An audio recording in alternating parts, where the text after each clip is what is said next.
nothing with my day, but I'm going places. I'm back puffing on J's, but I'm motivated. I can't stomach all this pain without smoking flavours. I just blow it all away in a rolling paper. Ian, do you want me looking at you or you looking at you? Yeah? Whatever's natural, yeah, you can look at me. It's more natural talking to a person.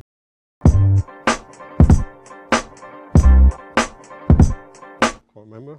Can't remember? Oh, Not really. Look at that. Oh. I don't actually remember when I first met you. How did we meet? I started... Probably at Future, innit? Yeah, I was the apprentice at Future Radio, actually at Future Studios. So that's why I came to Norwich in the first place. That was 2012. And so I reckon in 2013, early 2013, my mate Streaks did a radio show, still does a radio show, the Skid Row show, a hip-hop show on Future Radio. I used to knock about with him, and then Meezy would have been coming on that show. And yeah, that's how we originally linked. And Meezy, do you remember how you started like working together? Like maybe not meeting, but like... What would have been the first beat of mine that you rapped on? Can you remember that? Yeah, I can remember Meezy. I eventually got my hands on a Meezy beat CD because they were like gold. It's hard to actually get one. So he eventually gave me, again in 2013, eventually gave me a CD. I think it had like 7 beats on that were for me, yeah. And they were dope. Still got them somewhere. And I wrote to one of them, but I wanted to like, this was early on in me making hip hop. I'd already been making music for years, but like writing solo hip hop tunes. And I came to him and was like, oh, I need it to be 8 bars there or 16 bars there, like, can you check? And he was like, nah, that's how it, like, he'd like deliberately made, I had to get my head round to his way of working, which was like, no, right to this beat, this is the formation, rather than trying to fit my sort of more... It's probably more out of laziness, to be honest. So then I didn't use the beats for whatever reason, you know, that just didn't connect. But then I did use, the reason I can remember it is I did use the beat a few years later when I made my first solo project with a friend of ours, Chef, King Street Blues. So that's post-autumn 2014, and I did use the beat. Can't remember what the song's called. Called like the Meezy skit or something. Yeah, but I can't remember what the original, that's the Remedy. So I think the sample says Remedy or something like that.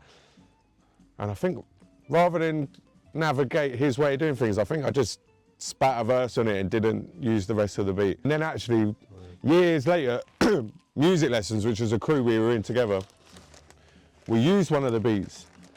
And I can still, and it's one of those mystery tunes that never came out actually, and we've never spoken about this. I can remember the bars I rapped on it.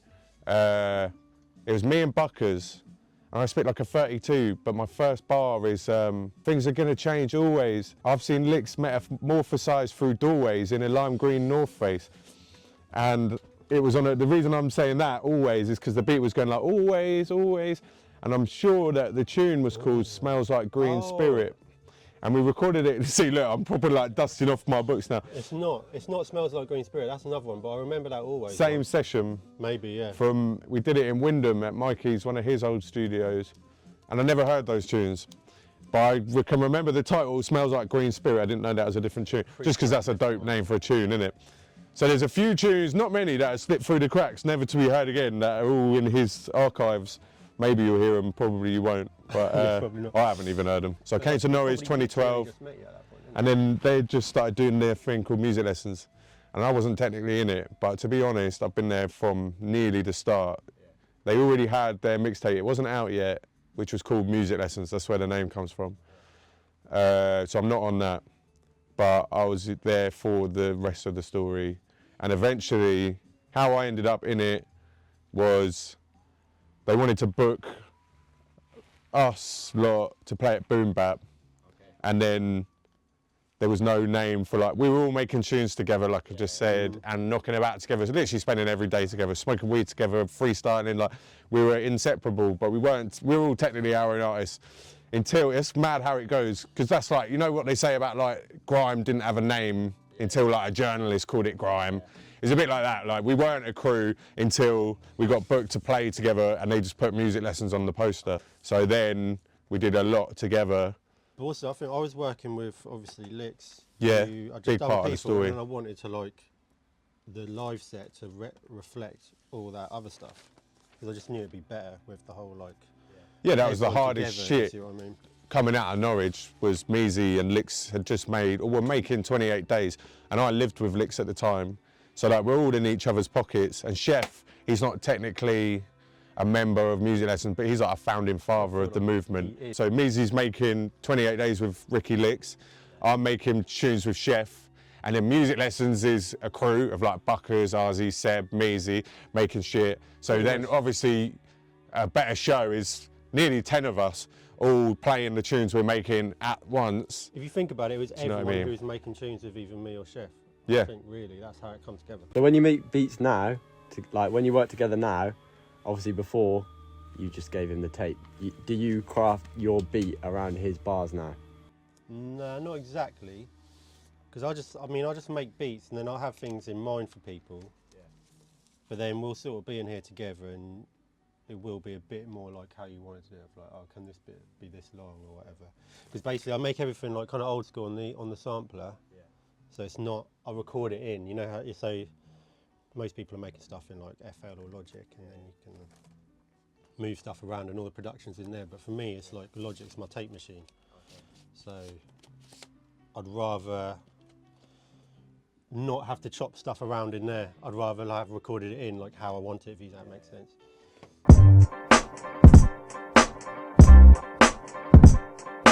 Maybe I've got an unfair advantage because I'm from Essex. So like I've moved around a lot. So I'm from Dunmow in Essex and I moved to Cambridge when I was 9 and then spent a few years there. Then I moved to Ely when I was 13, which is in Cambridgeshire. Then when I was 18, I moved to Norwich. Actually, I've been here now 13 years. I don't have like the yokel accent, but I appreciate it when people just, like you're saying, rapping how they talk. That's what you mean, isn't it? I feel like everyone in the crew did Yeah, no, for sure. just rap how they talked. Yeah, no, big time. The wider crew, yeah, that's what. 'Cause If you think originally, it's nothing new because like in the 80s, people and the 90s, people in England were rapping in American accents, and no one likes hearing someone from the countryside rapping in a London accent. Let's be real. Yeah, no. All of the respect that I've received from people that I've looked up to is because I'm just being myself. Because it's not just about how you talk; it's about what you're talking about. So like, I'm only gonna rap about, you know, what I know and do. I'm not like, even though all I listen to is like G shit and like gangster rap and that, because it's real to them, I'm not rapping about that.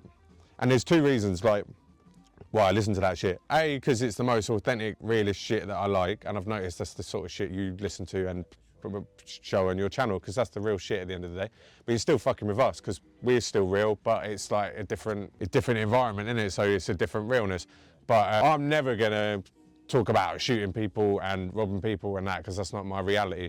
So I can listen to that shit all day long. I can listen to Chicago rap and shit and not ever repeat any of it in my bars. So yeah, just keeping it real is the mantra basically, and it should be for everyone. And like people miss the point. I think they got to put on an outfit and like cosplay like some shit that isn't them, but it's like I can't even hear you if you're just like, I can see right through it. Everyone can at the end of the day. Do you know what I mean? Oh mate, we that's like, yeah, that's one of our the jewels in my crown, all of our crown. Yeah, we played with Mobb Deep, and then That was one of our first really good shows as like the whole crew. We had done Yeah. maybe one or two before that, but that was obviously like. Did you meet like both of them? do you know what? Like, I was as close to Mobb Deep as you are, so we had dressing rooms next to each other, and yeah, I saw them as like in a doorway, and like the whole crew was there, and like a lot of the crew did spud them and greet them and hug them and take photos of them, but I was just like, and it's mad because obviously I'm a big guy and they're tiny. So they're there, and obviously they're going around the world touring. They're not trying to chat to everyone. So that's how I felt. Yeah. I'm not that guy. I've met a lot of people now, and I'm not like, do you know what I mean? Trying to, and I'm not dissing people who are. I totally get it. It's just my character. So yeah, everybody's spudding, taking photos and all that. I just felt starstruck in a way, but also I just don't want to interrupt someone. Do you know what I mean? I understand they're on a world tour, but then I'll never forget. Am I baiting people up on this thing? I won't say that. Yeah, don't put that in. Obviously, that's so bait. It's not my story to tell. But yeah, no, Mobb Deep, big influence, and it's kind of trippy to have, like, that's definitely, when I say the jewel in the crown, it's because, like, what's better than Mobb? And then, sadly, P died, like, 2 years later. So, like, that's something that can't be replicated. So, yeah, really proud of that. And it was just an ill show. And, like, when I actually remember that night, one of our friends, Will, he like, who used to roll with us all the time and like drive us to gigs and all that, he like got, not while we were playing, but he like mobbed the stage. He like jumped on the stage, and I think he might have even got kicked out and like ran across. He did, because he like basically like hugged them, and they're like, "What are you doing?" The security. Yeah, and the security took him off. And my man Phil was in the audience, like, and I can still see him watching us when we were killing it. And afterwards, he's like, "Oh my God, that's the best show you've ever done." And like, sadly, both of them aren't with us anymore. They're both dead, Will and Phil. So rest in peace. So like, it's weird, the things that you remember. The reason that night is like monumental is because that's a good look. That's a big deal, playing with the Mob. And then P died, and actually our brothers that were with us are no longer with us either. So it's just one of them spooky moments that's like in rarefied air, that no matter whatever, like, obviously we're going to go on to achieve even bigger things, but that, you know, what's bigger than that anyway?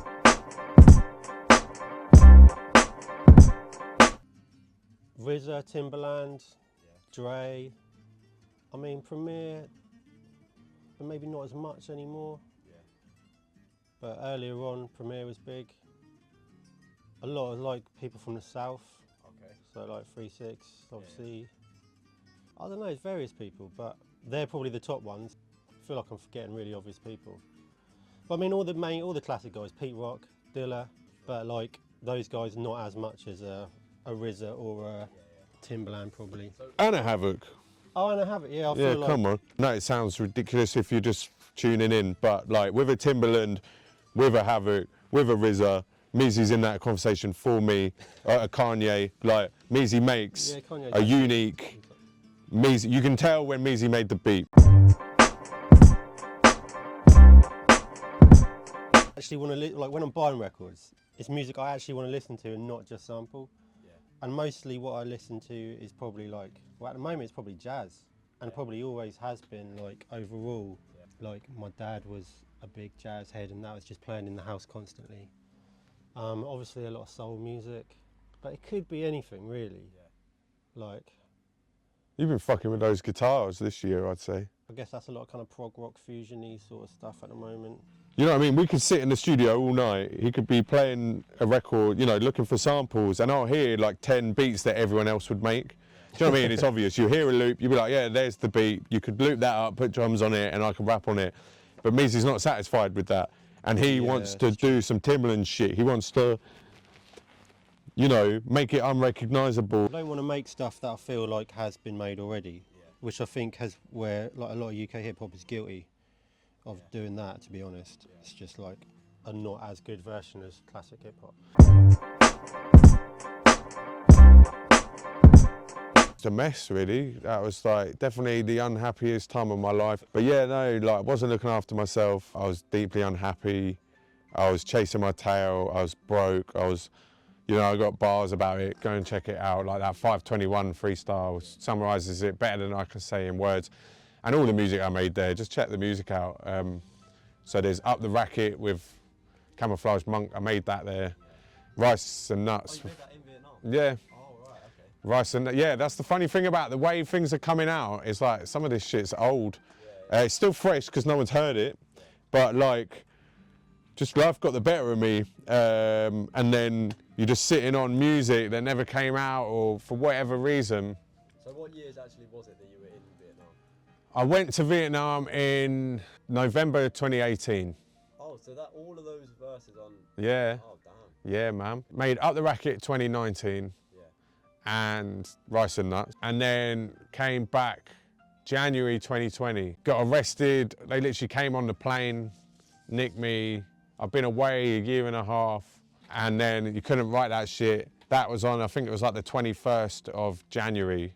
Literally leave Heathrow Airport in a pig van, like handcuffed, just like looking out, and I've been away nearly 2 years, and it's like literally snowing, and it's like fucking freezing cold, just like grim Britain, get taken to cells, and then they tell me I'm in court that day, and then I'm like taken to another thing. It's like a Victorian cell in a court, waiting all day, and there's people screaming, and it's freezing cold. And then about a week later, all this COVID stuff starts, and then boom, before you know it, that all gets locked down. So yeah, that was a crazy like arrival back to England, which is a culture shock anyway. Then before I know it, I'm like on tag. That was a good time to be on tag because of the whole country's in a lockdown. Make much difference, I suppose. Yeah, doing community service when we were all social distancing. So like, I was doing community service alone rather than with like 28 other geezers or whatever it is, and like arriving in a van. I just had to cycle there, and so it was all a bit of a touch. I never met my probation officer in person. I just did it through the phone. So like, yeah, I got a touch. Doing all my punishment in lockdown was kind of sweet, but obviously it's still long. But yeah, what did I learn whilst I was there? I mean, I played a lot of gigs there. That was sick. First show I did, I supported that kid from Bristol. Oh, really? That was heavy. Vietnam? Yeah, in Hanoi. Yeah, that was serious. And then I was doing all sorts of gigs really. But yeah, honourable shout out. I want to mention King Louis, a guy called King Louis, who was the front man of a band, King Louis and the Revolution. First time I saw him, he's just banging. He's from Nigeria, a stocky African warrior. Banging the drums harder than you've ever seen, and like all the girls are like gushing on him, and he was the vocalist, and he's like screaming, singing, soulful motherfucker. But he was a bit of a madman actually, but he had so much belief in me, and he was a promoter. He put me on a lot. Played a mental gig for him, which I'll never forget. Like, it's a messy place. It's a big party town, Hanoi. I was at a housewarming place with my pals. One of them, Casper, was having a housewarming party, and we were all there on the roof. We're on a roof, and I'm due to be playing at this gig. Everyone's wavy, and then I'm like trying to move the party with me to take to the event to like make sure it's, you know, packed. And Louis like ringing me like, bro, don't let me down. What's wrong with you? Do you know what I mean? Like starting to lose patience, even though he's like Mr. Positivity. And I'm like, trust me, we're coming, because I'm like headlining his show. I'm like, trust, we're coming, bro, we're coming. I'm just trying to bring everyone with me. And then I'm not proud of this, but that's how it is out there. Like everyone's wavy on a moped. Eventually we go, you know, it's like freeze up on each ped, and some people are all over the place. And it's like, we arrive as a mob at this show. It's on a staircase, like up, I can't remember the name of the venue. We get there, and Louis is like at the end of his tether with me, and he's like trying to like hide his anger, but he's pleased I've arrived. I'm like, look, bro, it's cool. Like, I brought loads of people with us, but then we get in there, this place is jumping, it is rammed, it is full. So like, I'm glad I brought the crew with, but it wasn't necessary, but it was an ill show. So then I start playing, and like, bear in mind it's a hot place. Mate, it was like raining in there, it was like sweat dripping from the ceiling. Killed it, but I'll never forget, I got a tune with way too much bass on it, and it kept blowing. All of the power kept cutting out because the amp couldn't take this tune. So I'd get halfway through it, but it was an ill vibe because like all the lights go off, and everyone's like, ah, it's every language you could speak's in there. Girls like falling onto the stage, like, do you know what I mean? Like people like falling onto the stage, it's so busy. And I'll never forget, there's a big aircon unit on the stage, and my mate Will was like, just like, bear in mind it's a raucous place, just like smoking weed the whole gig, watching right at the front. And then the next day he was like, I thought of a bar for you last night, but I don't need any help with my bars, ladies and gentlemen. But he was like, something like, my biggest fan at the stage or at the gig was the aircon, because there's like an aircon unit. But anyway, yeah, the beat I kept playing is a tune of mine, Sofa Surfer. I don't even play anymore. It's just some old tune, but it's really bassy. Kept blowing the thing, and eventually we just had to pack that tune in and just move on. But that was an ill gig. But the reason I mention it, and the reason I want to talk about Louis, is because sadly, later that year, while I was there, he died. Yeah, in the December. So I came back the January 2020. In the December, my friend Jack Merritt died in England.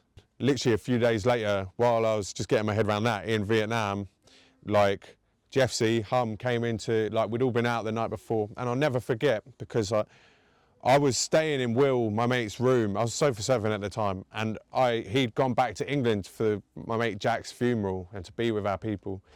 And he said, oh, just use my room because I'd been sleeping on his sofa. So that morning, I'd been out the night before. I was like, right, I'm going to record Rice and Nuts. 'Cause I'm going to do it myself on my laptop. And I've been meaning to get round to it.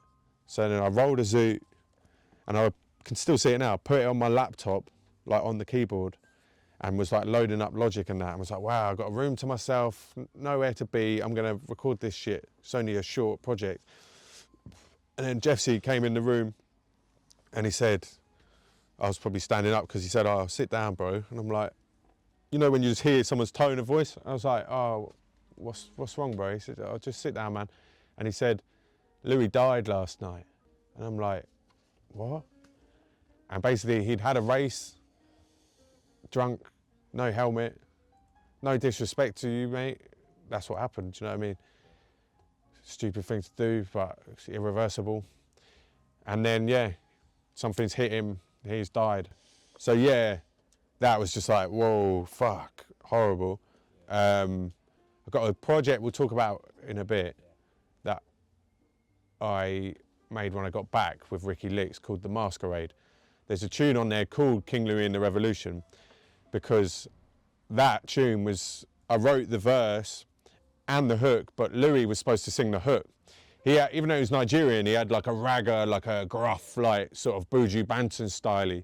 And I wanted him to sing the hook. You know, like tunes, hip hop tunes, like it'll loop with like a ragga hook. Yeah, yeah. That's what I had the vision for. And Louis was going to sing the hook, and I've written it, we just never recorded it.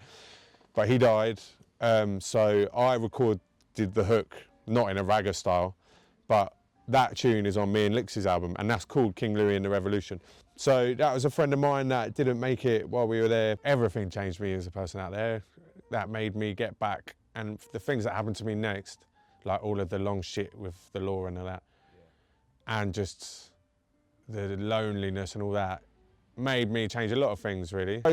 In answer to your question, it's not just about valuing life, definitely, but like I could get hit by a bus tomorrow. Do what you got to do, don't hang about on ideas, and also the reason I've put out these old shits rather than just, not shit, but they're good. But what I mean is, I just want to do well by the person who made them, my previous self. And now, by the end of the year, the hard drive's clean. Everything you're hearing, all the fresh shit, it's just me and Meezy's new music, and it always will be, do you know what I mean? Just the latest, greatest version of me, rather than a previous me, because then people were like, are you all right? When they hear the tune, it's like, yeah, I've got way more problems than that, but that tune's 5 years old, do you know what I mean? And I'm way iller now, so yeah.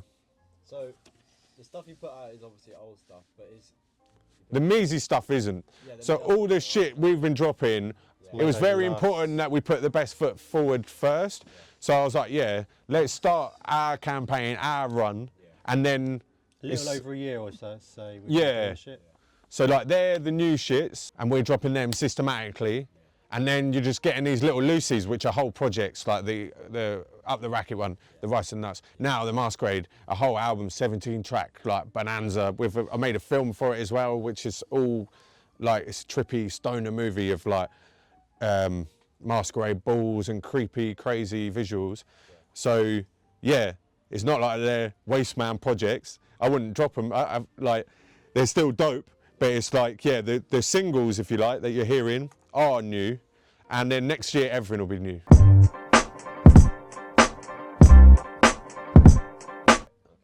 Don't know if I'm ready to announce the title, but yeah, no, we got an ill project that we've sculpted, and we finished it. So that's just got to be. I mean, it's got to be mixed and primed and packaged for you. Yeah. But yeah, very proud of that. I mean, I've got a lot of projects like EPs and that, and tunes, but this is technically my first album, like my first solo debut, long player. Do you know what I mean? It's like a classic 45-minute long album. So yeah, really proud of this one. It's really introspective, and it's got a lot of me in there, and Meezy has just gone bananas with the production. I think I was 17. And I bought this keyboard, this one up here. Okay, yeah. Woo! And it's because that was the thing RZA used. Oh, right, yeah. I was like, I'm going to get that. Because we didn't have we suppose we did have a computer in the house, but I don't think I suppose I didn't even really know about like software and shit like that. Even though obviously that stuff existed, I didn't really know about them options because the people I was looking at were all people from the 90s. So I was looking at how they did it. So I was like, what's the cheapest way I can do it like those guys? And that was one of the sort of cheaper options of like a sampler that someone I liked was actually used. So I bought that and then started making beats. So Saving everything on them floppy disks which are in a shoebox down there. So what like made you, obviously RZA was using that, but what made you actually firstly get into hip hop, and then what made you want to make the beats? I don't know, my brother was into hip hop. And he was listening to like, he's older than me, he was into like Public Enemy, Pete Rock, Still Smooth, Tribe Called Quest, De La Soul, all that kind of stuff. So I listened to all that and I liked it, but then I started hearing people like you were saying, like Tupac, Big L, Mobb Deep, and I was like, oh, I like this bit more. Also kind of, you know, naturally as a like teenager you want to be rebellious, don't you? So I started getting into that stuff, then discovered Wu-Tang. And I just wanted to give it a go. Like, music was a big part of the family, just big thing in the house. And I thought I could do it. What do you want from me? I mean, I get a lot of records from Beatniks on Magdalen Street, so big up Beatniks.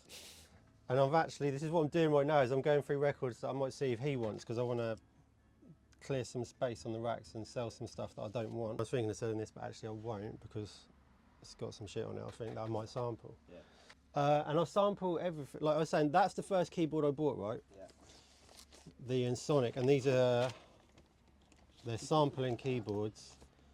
So, and that one, not a lot of sample time. And then this is the next one they made.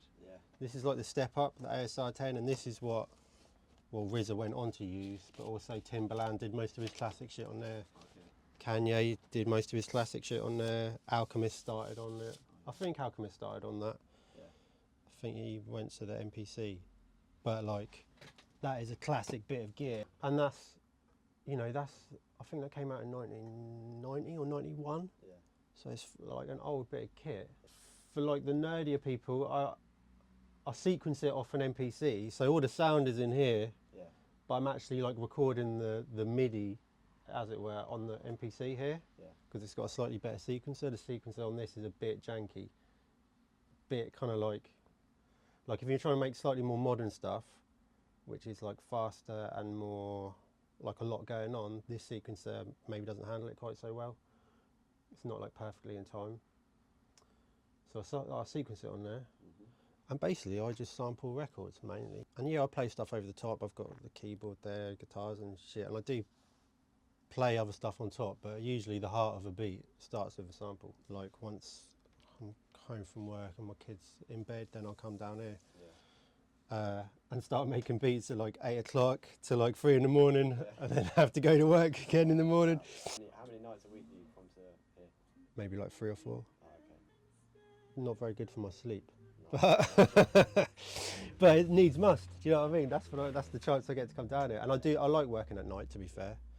Because sometimes I'll be doing stuff and it'll get to about 1, and then that's when you get a new idea, and then you're like, well, I better be here for another 3 hours then, because I've got to like see this through.